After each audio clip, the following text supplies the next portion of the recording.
bahwa Allah begitu serius dan itulah satu-satunya jalan untuk membebaskan manusia dan menyelamatkan manusia.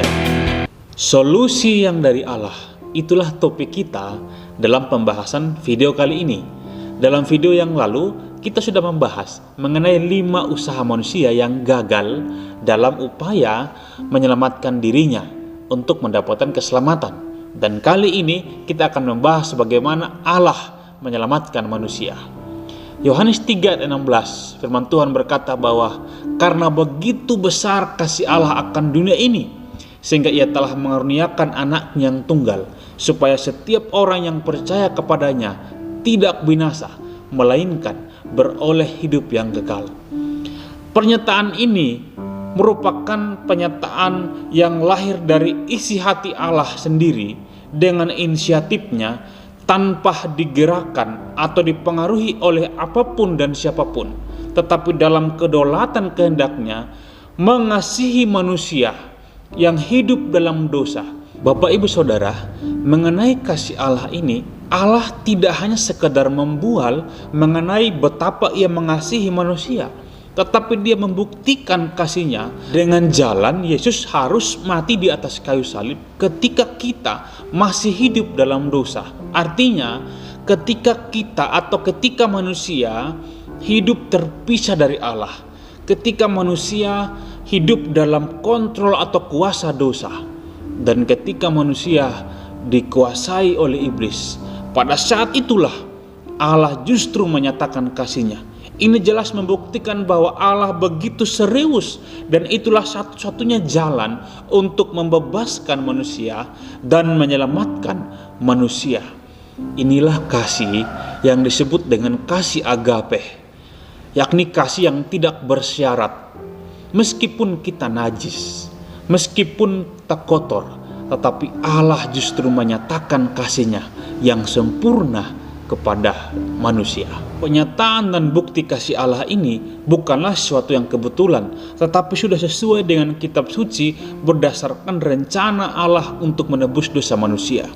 1 Korintus pasal 15 ayat 3 dan 4, Paulus berkata bahwa sebab yang sangat penting kusampaikan kepadamu bahwa Yesus mati di atas kayu salib dan dikuburkan dan bangkit pada hari yang ketiga sesuai dengan kitab suci.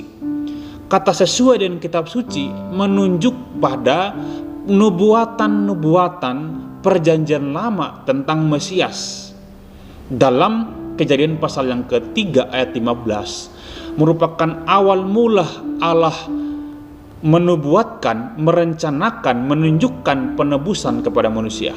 Ketika Tuhan berkata bahwa keturunan perempuan akan meremukkan kepala ular, itu sebuah ungkapan nubuatan menunjukkan bahwa manusia akan ditebus oleh Yesus Kristus. Mengapa dikatakan bahwa keturunan perempuan?